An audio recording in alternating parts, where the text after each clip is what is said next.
Baik, Assalamualaikum warahmatullahi wabarakatuh. Perkenalkan, nama Ibu Hairul Badriah, bisa dipanggil Ibu Badriah. Nah, Ibu juga dari salah satu PPL Unisma yang bertugas di SMAN 9 Malang. Nah, jika minggu kemarin kalian dengan Bapak Mahmudi, untuk minggu saat ini, Ibu akan menemani pelajar kalian. Nah, di minggu kemarin kalian tentu membahas tentang kode dan kodar, pengertian kode dan kodar, macam-macam kode dan kodar, manfaat mengimani kode dan kodar, dan juga macam-macam takdir. Untuk pertemuan kali ini, Ibu akan melanjutkan dari penjelasan dari Pak Mahmudi. Nah, untuk minggu kali ini, Ibu akan membahas tentang menghidupkan nurani dengan berpikir kritis.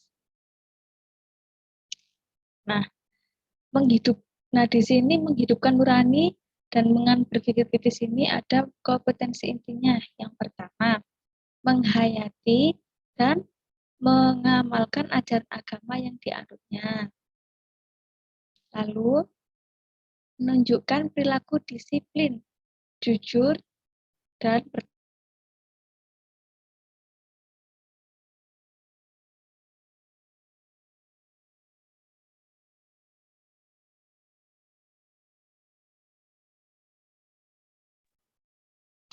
peduli, gotong royong, kerjasama, toleran, serta damai.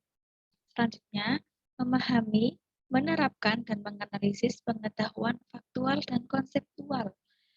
Prosedural berdasarkan rasa ingin tahunya tentang ilmu pengetahuan, dan lain sebagainya.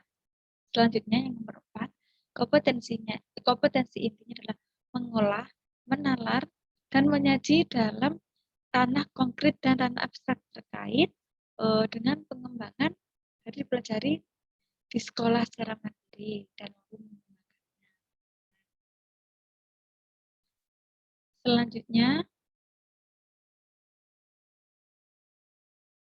selanjutnya ada kompetensi dasar. Nah, yang pertama, terbiasa membaca Al-Quran sebagai pengalaman dengan meyakini bahwa agama mengajarkan kepada umatnya untuk berpikir kritis dan bersikap demokratis.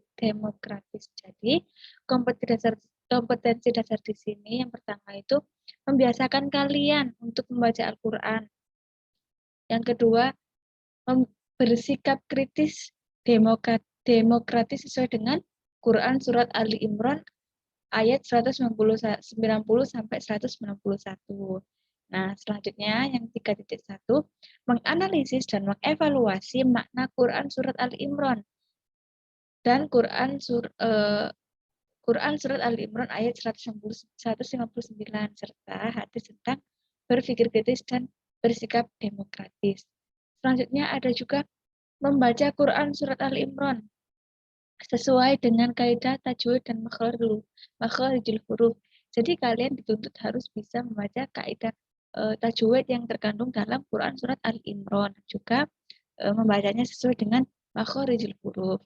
Selanjutnya mendemonstrasikan hafalan Quran Surat Ali Imran. Nah, kalian disuruh untuk menghafalkan Quran Surat Ali Imran ayat 190 sampai 191. Yang terakhir, menyajikan keterkaitan antara sikap kritis dengan ciri-ciri orang berakal atau yang disebut dengan ulil albab. Nah,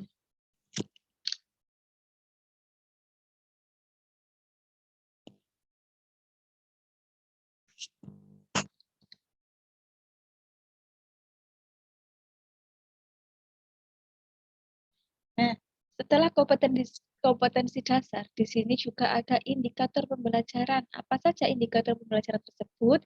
Yang pertama, siswa mampu terbiasa membaca Al-Quran. Nah, seperti yang Ibu jelaskan tadi di awal, kalian harus terbiasa membaca Al-Quran dan juga mempunyai pengalaman mengajarkan kepada teman-teman kalian atau kepada untuk berpikir kritis dan juga bersikap demokratis.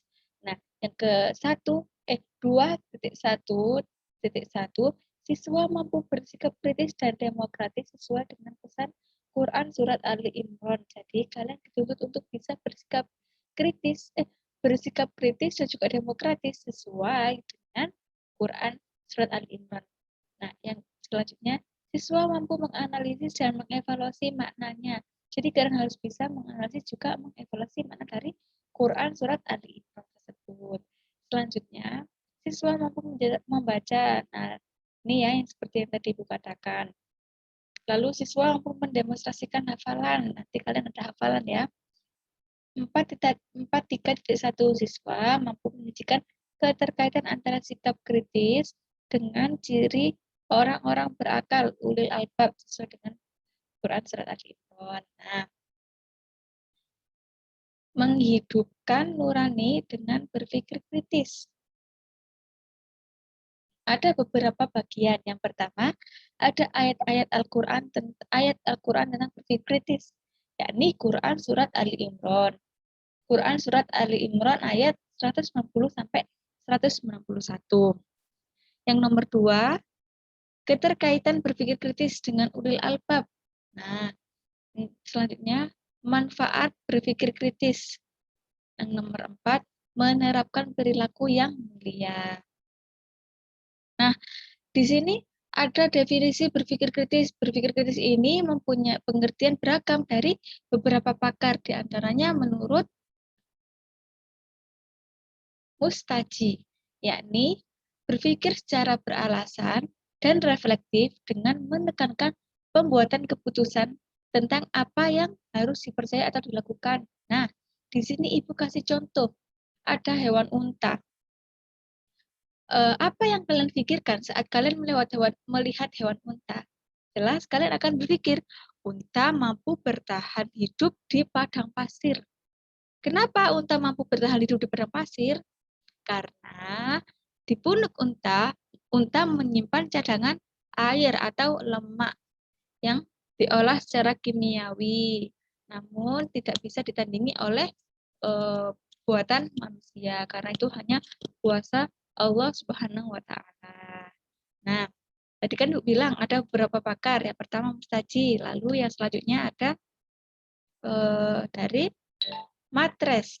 Nah, Matres mengatakan bahwa berpikir kritis adalah sebuah proses yang sadar dan sengaja yang digunakan untuk menafsirkan dan mengevaluasi informasi dan pengalaman dengan sejumlah sikap reflektif dan kemampuan yang memandu keyakinan dan tindakan.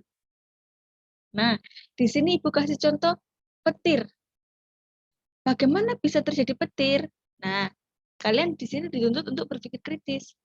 Misalnya kalian berpikir, karena saat itu ada muatan negatif dan positif yang bertemu. Lalu muatan negatifnya itu turun ke bumi. Lalu kenapa biasanya petir terjadi itu cahayanya dulu baru suaranya? Karena cahaya itu merambatnya lebih cepat daripada suara. Seperti itu.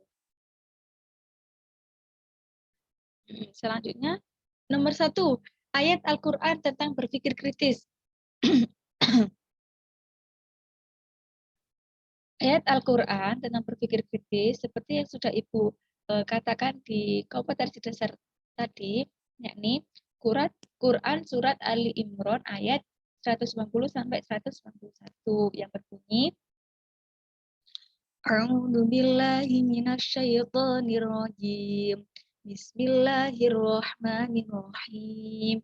Inna fi khalqis samawati wal ardi wa ikhtilafil laili wan nahar. Wa ikhtilafil laili wan nahari la ayatil liulil albab. Alladzina yadhkuruna Allaha qiyaman wa qu'udan wa 'ala junubihim wa yatafakkaruna fi khalqis samawati wal ardh. Rabbana ma khalaqta hadza batila subhanaka faqina adzabannar. Shadaqallahul adzim.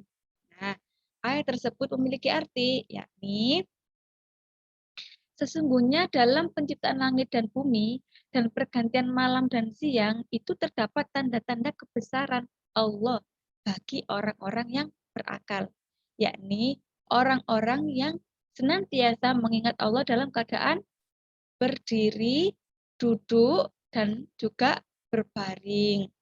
Dan juga memikirkan langit dan bumi. Seraya berkata, ya Tuhan kami, tidaklah Engkau ciptakan semua ini dengan sia-sia. Maha suci Engkau, lindungilah kami dari siksa api neraka. Nah, jadi ayat tersebut itu menjelaskan tentang sesungguhnya penciptaan langit dan bumi dan pergantian sinar malam itu merupakan tanda-tanda kebesaran Allah. Namun bagi orang-orang yang memiliki akal, yakni seperti apa orang yang memiliki akal?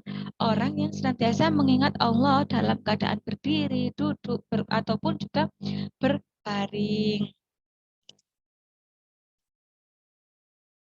Nah, dari Quran surat Ali Imran ayat 190 sampai 191 tadi terdapat beberapa hukum tajwid, di antaranya bacaan khalqis samawat. Nah, di sini ada bacaan idgham samsiyah. Yang mana yang dikatakan idgham samsiyah? Yakni alif lam nih. Alif lam bertemu huruf asyamsiyah. Nah, bagaimana cara kita mengetahui bahwa ini huruf idgham samsiyah? Caranya apabila alif lam bertemu huruf asyamsiyah, tandanya itu ada tasydidnya ini. Biar gampang diingat, kalau itu huruf itu bacaan asyamsiyah, alif lam itu diikuti dengan tasydid. Yang kedua, wal arud. Nah, wal arudi ini bacaan izhar qamariyah. Kenapa? Karena huruf alif lam diikuti dengan huruf hamzah atau salah satu huruf qamariyah. Nah, kalau tadi idgham samsiyah itu tandanya tasydid. Lalu kalau idhar qamariyah adalah sukun tandanya nih, kayak ini sukun tandanya. Lalu yang ketiga hukum tajwid dalam Quran surat Ali Imran ada qiyamau wa qu'udan. Nah, kenapa dikatakan idgham biguna? Karena di sini ada tanwin bertemu dengan salah satu huruf idgham biguna. Apa itu huruf idgham biguna? Apa saja huruf idgham biguna? Yakni ya nun mim wawu. Nah, di sini tanwinnya bertemu dengan huruf wawu, maka dinamakan idgham biguna. Lalu junubihim. Nah, junubihim ini adalah mad tabi'i karena dhamma diikuti dengan huruf wawu dan wawu mati atau wawu disukun. Selanjutnya ada khalaqta. Nah, khalaqta ini dinamakan qalqalah sughra karena huruf qaf berada di tengah kalimat. Huruf qalqalah sughra qaf ta ba jim dal. Nah, apabila di tengah-tengah maka dinamakan qalqalah sughra. Selanjutnya ada redzabannar. Nah, annar ini dikatakan mad arid sukun karena ini mad tabi'i sebenarnya, tapi berada di akhir kalimat atau dibaca waqaf. Nah, kan kalau di akhir kalimat kan dibaca waqaf, maka dinamakan mad arid sukun. Nah, di sini ada beberapa pengertian dari tajwid tadi. Yang pertama ada idgham syamsiyah.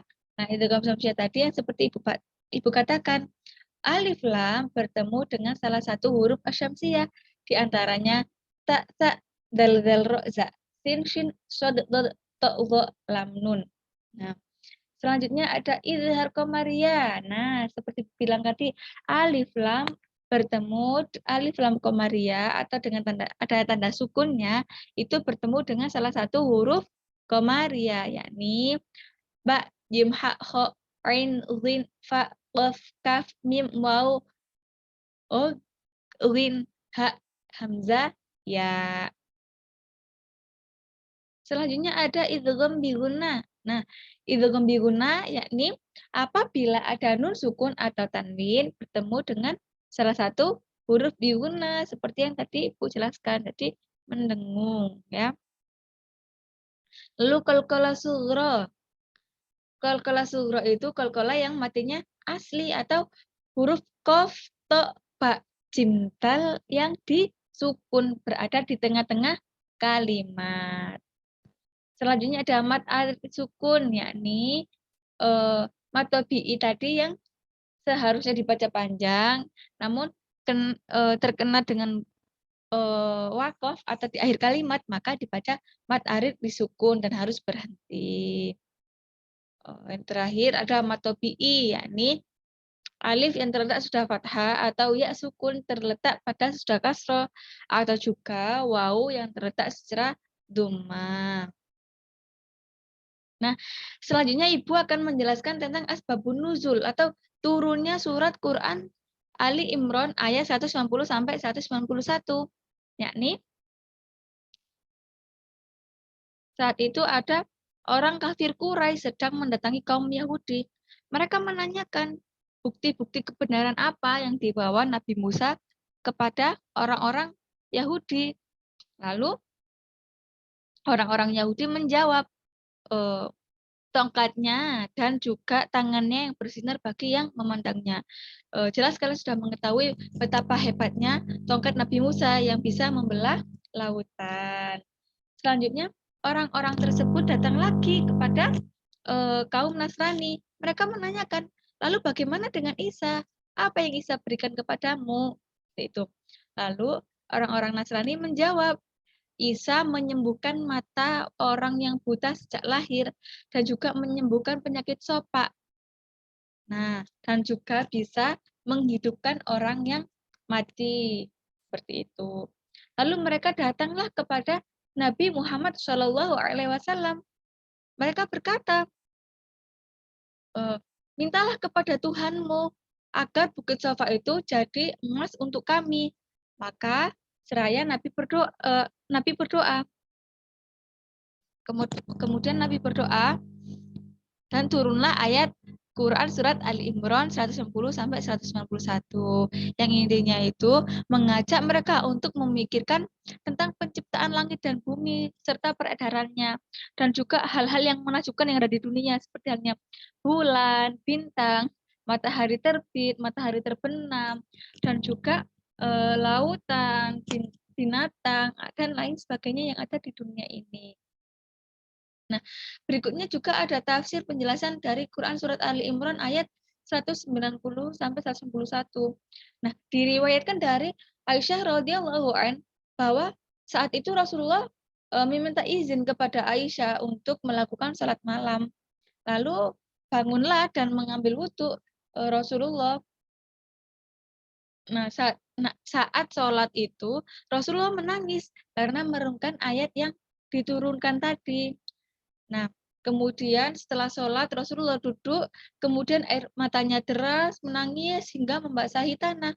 Kemudian datanglah Bilal dan menanyakan, "Wahai Rasulullah, kenapa engkau menangis? Padahal Allah Subhanahu wa taala telah mengampuni dosa-dosamu, baik yang terdahulu maupun yang akan datang." Lalu Rasulullah menjawab, "Apakah tidak boleh aku menjadi hamba yang bersyukur kepada Allah Subhanahu wa taala? Dan bagaimana mungkin aku tidak menangis? Malam ini Allah Subhanahu wa taala itu menurunkan surat Quran surat Al Imran ayat 190 sampai 191.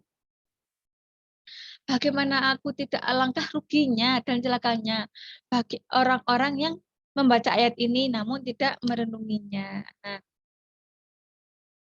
seperti yang Ibu katakan tadi, orang-orang yang berpikir kritis itu dan mempunyai orang-orang yang berakal itu orang yang selalu mengingat Allah dalam keadaan apapun, dalam duduk, dalam berbaring, dan juga dalam berdiri.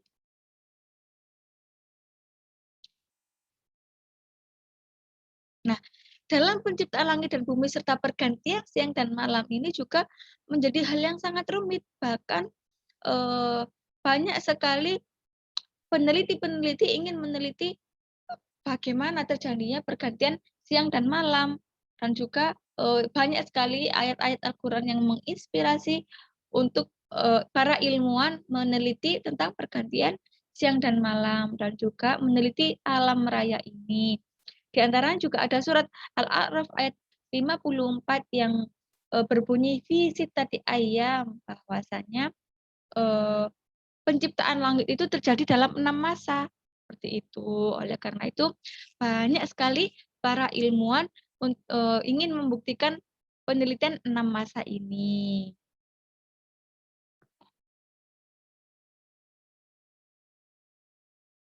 Demikian yang dapat Ibu sampaikan. Kurang lebihnya Ibu mohon maaf apabila ada salah kata. Terima kasih sudah mau mendengarkan dan memahami penjelasan Ibu. Akhirul kalam. Assalamualaikum warahmatullahi wabarakatuh.